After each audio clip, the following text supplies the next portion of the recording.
Okay, welcome back to Violent Money TV. Today we are joined by one of the newest recruits to the UFC roster, Nathan Fletcher.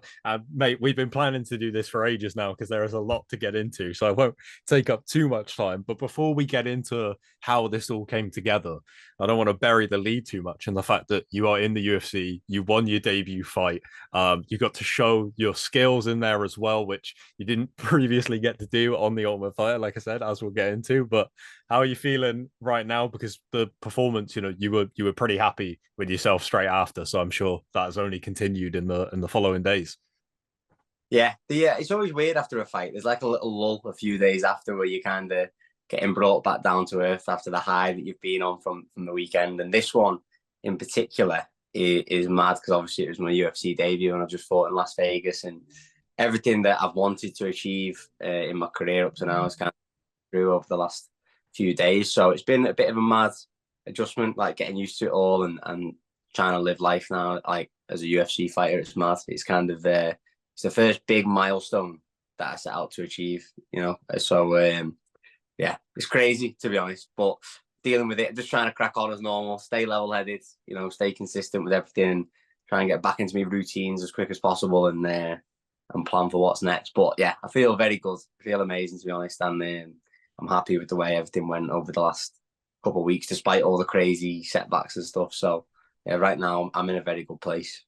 Yeah, I don't know whether you'll remember this, but I don't know if this is 100% true, but I think in terms of just reaching out to a fighter to speak to them, I think you might be the first fighter that I ever reached out to because I was covering the Cage Warriors Amateur Grand Prix for them. And so I was reaching out to get quotes for that. So it was either you or Oban, obviously both gone through Cage Warriors to the UFC, through both were on the Amateur Grand Prix. And similarly to Oban, there was a bunch of times through your career where things would just come up that was like, what are the chances of this? Things getting in the way. So now that you're able to, I know you've said this, it might have been in the post-fight interview or the press conference that you've been saying it for years, but now you can finally say, like, look, it all paid off, all of the setbacks and persevering through that. So being able to now look back on everything that you've been through with the added like caveat of it did pay off, that must feel pretty sweet. Yeah, definitely. It's interesting you say that because Oban actually, man, in his careers, we've been kind of going Yeah. side, and obviously he's had the big takeoff over the last year, and I was still kind of floating around in limbo, really, not knowing where my career was going. But Oban's someone who I speak to every day. He's actually a really good friend of mine now, so that's cool that we were the kind of the first two guys that you reached out to on that, and then now we're both kind of living the dream. Him in particular, like he's doing really well, and I'm about to follow in his footsteps. So that's pretty cool. But yeah, it is. It's like I've always preached being mentally tough. I've always preached that, adversity makes you stronger and you should actually ask for difficulties in life rather than a smooth life because it's going to forge you into being a more sort of formidable force. Do you know what I mean? And it's one thing saying that, but when you go through it all, you go through all the shit, maintaining that mindset is very difficult. Now I've achieved it and I've kind of got to a position where I've always wanted to be. I can see how all those obstacles have kind of forged me into the man that I am now. And going through that stuff earlier on in my career has kind of allowed me to deal with the madness that went on around my UFC debut, obviously with the setback and the injury on TUF and then the fight getting postponed, staying in Vegas for 3 weeks, all that madness. It's kind of, that could be overwhelming if I hadn't previously dealt with a lot of other adversity. So yeah, look, I welcome it all. It is what it is. When you set out to be when you set out to do something like this, like be a UFC fighter and try and become a world champion, you've got to expect complications along the way. So, well, literally moving forward, I welcome any adversity. I know I'm ready for it, and I'll take it head on. And yeah, it's got me to this point in my career now. So, yeah. Yeah, I mean, we'll go back now to how this all ended up happening with the Ultimate Fighter and stuff because you speak about the adversity and things like that and the way that can prepare you.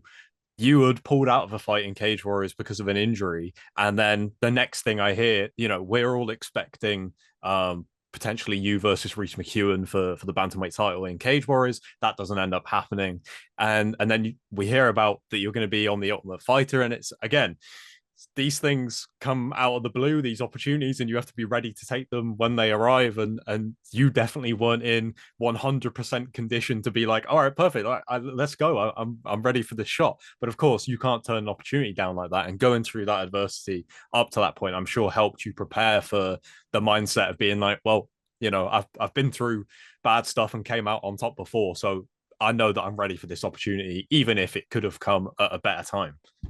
Yeah, 100%. And one particular point in my career that I remember was when I fought Martin Yoni. That was, I think it was my fifth pro fight, and I woke up the day of that fight like really ill. I had terrible food poisoning or something had gone wrong with the refueling process anyway, and I was being sick. I was on the toilet all day. It was not a good day, and I ended up putting in one of my best performances against a very high caliber guy, and got a win late in the third round. So being able to pull from experiences like that, where I've been able to dig deep when it wasn't necessarily the best version of me showing up, that's part of fighting. At fight camps, every fighter will tell you this. There's always going to be something that goes wrong. There's going to be an injury or something with the weight cut or just stress and being run down. You're very rarely getting in there 100%. Do you know what I mean? So I train so that even the 50% version of me can beat everybody else in the world. So yeah, when the opportunity for TUF came, that was something that, especially in the landscape of the sport now, I think it's very difficult to get signed to the UFC. Seeing it with all the guys on Cage Warriors who deserve to be in the UFC right now. A lot of my teammates, I think, are UFC caliber. Luke Riley, definitely. Adam Cullen's right up there. Liam Gittins, all deserve to be in the UFC right now. The Hardwicks, the list goes on and on. So when you get an opportunity, whatever it is, Contender Series, TUF, a late notice call up, you've got to be ready to go. So for me, it happened to be TUF. I never thought that would be the route that I took to get into the UFC. But when the opportunity presented itself, I was like, this is it. This is my ticket in. So yeah, I took it and jumped on it. And obviously, in the start of it all, it didn't quite pan out. But now it is the reason I've been signed to the UFC, because of the Ultimate Fighter. So I'm very happy that I took that chance. Yeah, I mean, it was obviously an opportunity you weren't going to turn down anyway, but still, I imagine quite a difficult thing in some ways to be like, I finally get my opportunity, and I'm not, in the best shape to capitalize on it. And then I imagine that does that play into your kind of mindset at all when you're actually going out to Vegas and starting the training, where you're like, in the back of your head, you're like, I know that I'm not at my best right now. Because obviously, like we said, now you can look back on it in hindsight and be like, hey, I had a fight, it didn't go my way, it was a tough fight, had the injury, came through it, and now you're in the UFC anyway, and you've got a win under your belt. So it all panned out. But there is a world in which you have that fight, the injury doesn't get disclosed or picked up even by doctors or whatever, and then that's it. You lose that fight, and back to Cage Warriors, back to square one. Not square one, because obviously it wouldn't have taken you long to get another opportunity, but back a few steps. Yeah, definitely. But that's the name of the sport, and it's the name of the game. You got to take risks. There's no risk, there's no reward. So, like I said, the landscape of the sport it's very difficult to get signed. You've got to make yourself known. You've got to take your chances. So for me, that felt right. And obviously, I may not have been 100%, but in my mind, I was definitely fit enough to go and compete and get. And I didn't think that going in I was going to take me leg in the fight essentially. So it was. Yeah, and you kind of convince yourself as well when you have these opportunities. It's very easy to, when you're a competitor, to convince yourself that you are 100% and you're going to go and win, and nothing's going to, kind of take that away from you. So it was an easy decision to go on it. And when I went on the show, I was 100% confident I was going to win. Now, obviously, I wasn't quite 100%. There was some lasting injuries from the September prior, and then I ended up breaking my leg in the fight against Khan, and showed my character there and my grit in fighting through that. He wasn't able to finish me. Let's also take into account I was up at featherweight, so I'm fighting a bigger guy. I'm naturally a bantamweight. And I believe that Khan, when he got to the final, he was one of the best guys on the show. It was him and Myron, essentially the two best guys there, and myself. And he wasn't able to put me away. And I was actually coming back into the fight. And even, you might call me delusional, but even with a broken leg, I think if it had gone to a third, I could have finished him. And I got close in the second round with that rear naked choke. So, yeah, I just think that things happen for a reason. I was delayed because of all these sort of setbacks and injuries and whatnot. But I got my chance. I got to fight Zygimantas in a tough final type fight. And look where I am now. It's all paid off. I got the win, got the job done, got another finish. And I'm now 9-1 and looking at a career in the UFC. So everything that's happened in the moment hasn't seemed like, Yeah, it was it's been difficult to take, but now it's all worked out, and I am where I am, and I'm made up. I wouldn't change anything. I mean, it's one thing to go through the rest of that fight and still be competitive with, like you said, a finalist of the series with a broken leg. But I think the more shocking part for me is when they showed it on the show and they tell you about it, and you're like, I've been training as if nothing's happened, which is they're like, you literally shouldn't be able to do that, which is Yeah, insane, especially I've watched pretty much every season of The Ultimate Fighter, maybe a couple that I haven't watched in full. Valentina has a very unique approach to training, which I don't know if it's maybe she doesn't come from a big stable like like an American top team. I know she trains in various places, but her training seems very individual based.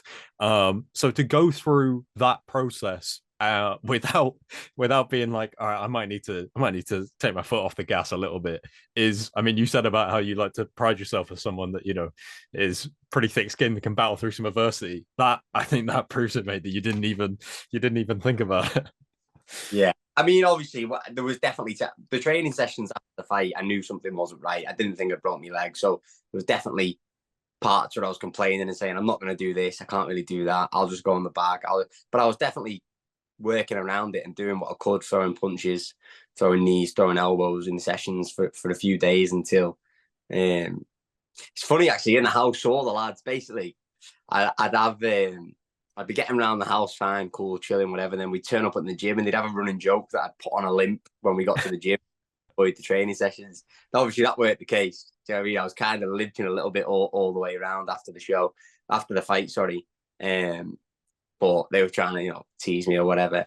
And then when it come out that I'd actually snapped my fibula, they were all like, "Wow, flipping heck, this guy's crazy," But yeah, that was a mad experience, and yeah, insane. Training on a broken leg, probably not the smartest thing to do, to be honest. But it is what it is. I didn't know it was broken, so it is what it is. Yeah, I messaged you at one point during the show because it felt like every time there was a segment they showed of someone, usually late at night, having some kind of deep conversation, it always seemed like they were chatting to you.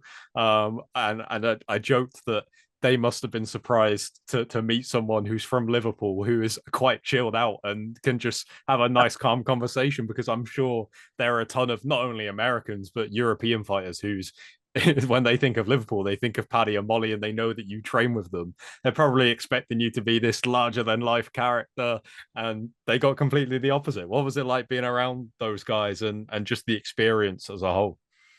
It was cool. There was definitely a few guys who I really clicked with well, and they're friends that I'll continue to speak to for the rest of my life. Do you know what I mean? So it was a cool experience. I'd say from the show, Yanis in particular, one of the middleweights on my team, and Shami Khan Magomedov, the Dagestan guy. They were like sort of my two main boys in the house. Ryan Loder, who won the middleweight season as well, was pretty cool. See, this is the thing though, because I don't know, maybe it's weird, but I got on with the other team as well. They Hmm. were always like, I need a blue jersey, because I was boys with, I obviously know Paddy McCorry pretty well from just the Yeah. Europeans. Actually trained with him before. So he was on Grasso's team. So I kind of had that connection. And then I got on well with Myron. Yeah. Do you know what? I'm just a friendly guy, lad. It is what it is. One of those things. I didn't have beef with anyone, and I was just myself. Went in. I'm pretty laid back. Obviously, when I got matched with Khan, we kind of kept distant for the first couple of weeks until the fight was out of the way. But then even after that, I was cool with him. So it's just that's just my personality. I'm a cool guy. If you're sweet with me, I'm gonna be sweet with you. So yeah, I got on with everyone pretty much, and a couple of guys definitely will keep in touch with for the rest of my life, I'd imagine. So pretty cool. What was it like training with Valentina Shevchenko? Like I said, one of the more unique, I think, approaches to training that I've seen on The Ultimate Fighter. But still, just even before, watching the show, being told, oh, you're going to be on The Ultimate Fighter, Team Shevchenko. I was like, that's a pretty once in a lifetime opportunity, right? That not only to do The Ultimate Fighter, but to have someone, as your coach like Valentina Shevchenko, must have been a pretty crazy experience, especially at the start when you're like, I don't really know this person, but I've watched them fight for years and years, and then here they are as my coach. Yeah, definitely. It is surreal, and it is obviously it's cool, and I'm very lucky and blessed to be able to do it. I'm thankful that I got to witness someone like a great like her. Do you know what I mean? How she does stuff. Now, obviously, I've said this before in other interviews. I don't necessarily think I took to her training style very well. It's very different to the way we do things in Next Generation. We're a lot more new school, quite innovative, I like to think, and trying to always like progress on it and yeah, just make sort of like I said, innovative, like new style of training, not necessarily the old school method that she took to with like the no water, the fucking long 2 hour sessions, right up to the fight. Um, it didn't suit my style. I don't think of training the way I do things, but again, I'm not going to complain. I wouldn't change anything. The where I've ended up now because of it, I'm very happy, and it was a cool experience. Unique to see how she does things, and obviously it works for her because she's probably the best female, one of the best female combat sports athletes I think of all time, to be honest. So, I'm not going to take anything away from her. It's definitely working, but the Grasso method seemed a little bit more up my street, to be honest, the way they did things. But yeah, but all good, all cool. Yeah, it was interesting to watch anyway. Like I said, I think that her techniques are very Well, individual based, a right? lot of it, hasn't it? Because obviously the no water and shit was crazy. So it's Yeah. definitely it made headlines. So yeah, it's all good stuff. Yeah, definitely. So then of course you get the news that you're going to be fighting anyway on what the original date was, the TUF finale, which is the thing they usually do. I was glad that we were kind of speaking for a while about whether they were going to show the injury on the show or whether they were just going to leave that be, and kind of your feelings about that at the time. Obviously, they did end up showing that, and I think that means that when this fight got put together, that people know why that fight has been put together. And then literally, what was it, you're like pretty close to walking out, right, at the time of this original fight being pulled and then pushed back. Like, how Yeah, close was it? And as I said to you before we started recording, I don't think it's come out at all. No one has reported what the issue was, so it's very strange because it's so rare that happens on a UFC card. And I think the fact that they announced that it was going to be rebooked for so soon, there wasn't a whole lot of like drama or anything. It was like, oh, okay, we'll see it in a couple of weeks. So everyone kind of moved on quite quickly, but I'm sure it was a crazy experience for you. And then obviously what followed with being out in Vegas for a few weeks. yeah, yeah. The whole thing was nuts. So basically, I was warming up in the back. When you fight on the Vegas card, especially in the UFC, you need to get passed by the Athletic Commission. So there's like the UFC are one entity, the Nevada State Athletic Commission are another. So they kind of sanction the event. So after weigh-ins, you get a medical check through where they just make sure you've got no injuries, make sure you're fit to fight, and check your body for any sort of sores or anything like that. Now, I had a staph infection towards the end of my camp, which I dealt with and treated at home. So I'd finished the course of antibiotics. And to my knowledge, the infection was gone. It was dead, but it was still kind of scabbed over a little bit because I don't know if you've seen staph before, but they can get quite nasty and ends up being like a little hole essentially in your skin. And then the wound takes time to heal after that. So I kind of thought like, it's okay, it's dead, so I'm not infectious, and therefore I'm going to be able to fight. There's a little scab on my arm, which you can kind of still see a little bit there. Yeah. So that's what it was. And the day of the medicals, they passed me, the Athletic Commission. And then when I'm warming up in the back, I've got my shirt off, I've got my tunes on, I'm hitting pads, I'm getting ready to go. One of the commissioners sees my arm and says, I'm just going to get the doctor to take another look at this. So I'm thinking, well, it's okay. They've passed me already. There's going to be no issues there. And the doctor come in and was like squeezing up my arms, having a little look at it, and then decided that ultimately I wasn't going to be able to fight and that it was still infectious and they couldn't, it wasn't safe for me to go ahead and get in the cage. So in that moment, I thought like, what the fuck's going on here? This is my dreams getting taken away from me again. Like, I've come through so much to get to this point. I finally thought, here's my break. And then just another little sprinkle of bad luck on top of that. So that was a crazy, crazy situation. And yeah, to lose that opportunity right before the fight, I was absolutely wounded. But then my team are boss, my management's great. They were on the phone to me straight away. And I knew probably that night, essentially, that there was a very good chance it was going to get rebooked for the 7th of September. There was a couple of things we had to get through to make sure that the fight could take place then, but I was confident. And like I said, I'm good at switching my mindset. So straight away, I was like, right, I've got a new date. Let's not do anything crazy, go and eat a load of food or anything. Let's stay in shape, stay out here and get the fight rebooked. And that's exactly what we did. And it all worked out. So again, it's cool. It's all cool. Yeah, so we're finally back round to the fight itself, which was I mean, the first round was a lot of fun, and then the second round you get that beautiful trip takedown, and then find that submission. In terms of the performance itself, I'm what you were able to show. gonna say that Trape, he's a judo guy as well, so it was even better because he was Yeah, throwing on me, but I've got the judo as well, brother. So it was nice to take down. I feel like, I've watched, I guess, all of your pro fights because of coming through Cage Warriors. It felt very much like that the second round, obviously in particular, like a almost like a greatest hits from you, all in a really small package. So I'm sure you're pretty happy with what you were able to show. You were able to show some grit as well after he was able to bust up your nose pretty early, which you said is probably going to be fine. But yeah, how happy are you with the actual performance after all of that? The Yeah, final product. How happy are you? yeah, I'm very happy. A fight at the end of the day, if I'd have gone in and schooled him in the first round, it would have been a little bit better. But a fight to fight, I was fighting a guy who's 9-2. I'm up at featherweight. This is his biggest moment for him. This is his chance to get into the UFC. If you've watched any of his fights previous, he's a dog and he's knocked out much bigger men than me. So it was a very, it's a risky fight. It's a dangerous fight. I knew he was chaotic. I knew he was like scrambly. I knew there was a good chance that I was going to end up in some funky positions like I did. But I believe that technique prevails and I am levels above him in the technique, especially on the ground.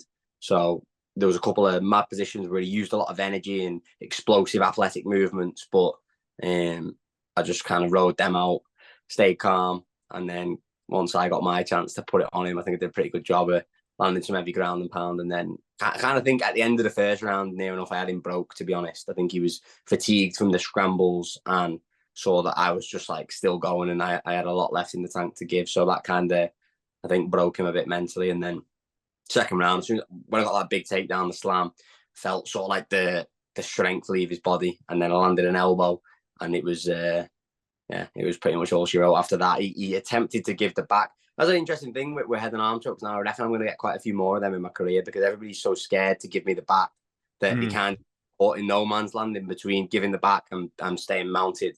So you end up in that perfect position to take head and arm choke. So I reckon you're going to see a lot more of them, either rear nakeds, but if I can't get them, I'm going to be getting head and arm chokes as well. So it's a double threat now. Well, we look forward to it.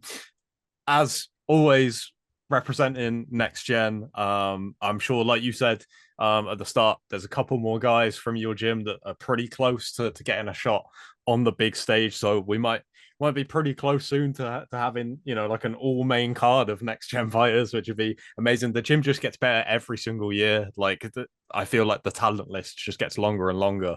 And whilst I'm sure me and you could sit and wax about Luke Riley and Liam Gittins and all the guys in the gym for so long.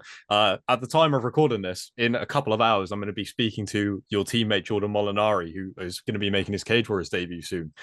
So we'll put this clip out when a couple days before the debut. But talk to me a little bit about Jordan and your kind of impression of him so far. Obviously, a very good amateur background, so he's been around for a bit, but I'm sure there'll be people that haven't seen him fight before because Cage Warriors obviously big platform for him to be on. Yeah, definitely. I made up for Slick that he's getting his chance to fight on Cage Warriors now. He's a cool dude. He moved to us probably, I think it's about maybe even a year and a half potentially ago now. So and he's improved a lot in that time. He came with a good game already. He was very dynamic. He's fast. Obviously, he's a flyweight, so gravity doesn't tend to affect them as much as it affects everybody else. So he's got good stance switching, great striking, but his grappling game has improved a lot as well. And I believe the kid he's fighting in his Cage Warriors debut is a strong grappler.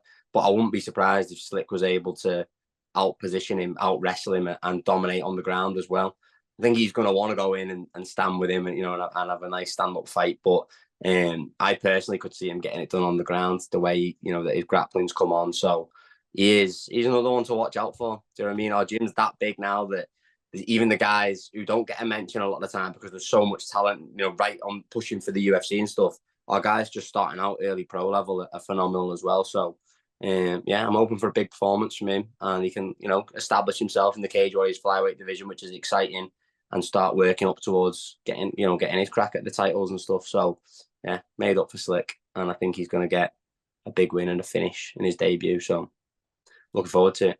Yeah, it's pretty crazy now that like you've got guys competing at every single level in the gym right now. Like I mean, again, there's so many names that we haven't mentioned that we could mention. I was speaking to George Staines the other day, like one of the most talked about amateur fighters to come through the amateur scene, and he's there. You know, like all these names, right? I actually think I'm cornering George in the Octagon next Oh, week. really? So I think so. Yeah, because we've got Cage Warriors on the same night and Luke's on that. Obviously, a massive fight for him. The team's going to be split up a little bit. So I think me, Cullen, and Adam Ventry are going to be going to Czech Republic to corner George. So that's going to be a pretty cool experience. I'm looking forward to that. And George is actually someone who helped me out quite a lot with my last camp. So when I was getting ready for Zygimantas, I was doing a lot of training with George because he's a bigger guy, and I knew that George got great grappling and good fundamentals, and he's pretty good at emulating anyone you can give him. So I did quite a lot of work with him for my last fight, and then likewise, his opponent is a bit small for a lightweight, shorter guy about my size, and likes to wrestle and look for the back and stuff as well. So it was a good little match. We've been doing a bit of training together, but I'm excited for George's fight, and he's another name coming through. Obviously, we've got Shem on Octagon as well. I could just sit here and list off the whole gym. Yeah. To be honest, we're all sick, so. It's it is madness, but I think that it just kind of goes to show it's the environment that you're in is so important, and we've got so many killers now that it's just kind of rubbing off on each other, and everybody is leveling up. That honestly, the level in the gym is so high. The sparring sessions are pay-per-view worthy rounds. It's insane the level that we've got on a Tuesday and Thursday sparring, and you can see it when other gyms come down. I feel like they get a sense of like shit, the level in here is very high, and they end up staying or either making the move fully or making sure they keep getting down week after week for their sparring as well, because they see how high level we all are. So things are good in next year, and it's just going to continue. We're just going to keep getting better. Now I'm in the UFC, and when the other guys come through, you get even more experience. It's going to be scary what we can do. Yeah, well, I'm sure people are going to be paying attention anyway, but I don't think you'll be able to miss it. So, mate, absolutely over the moon for you that everything worked out. Appreciate your time, the week after the fight to recap all of this crazy stuff that has happened over the last few weeks for you. But as we said, it all paid off in the end, and I'm sure this next fight is going to be just another chapter. I'm sure there'll be ups and downs over the next few months, as there always seems to be with your career, but it all worked out. You're in the UFC. Debut win's done. Let's not say that this time. I'm just now, brother. Come on. I've done a lot of it. Yeah. I'm expecting this right to the top now. That's what I'm manifesting and visualizing. So there's no more downs, just straight up to the top. Yeah, absolutely, man. Appreciate your time, man. As always. I'm sure we'll catch up with you soon anyway. But yeah, nice one, man. I appreciate it. 100%, brother. Good to catch up with you. Thank you very much for having me on. Yeah, no worries, man. All right. Have a good rest of your day. We'll catch you soon. See you later. See ya.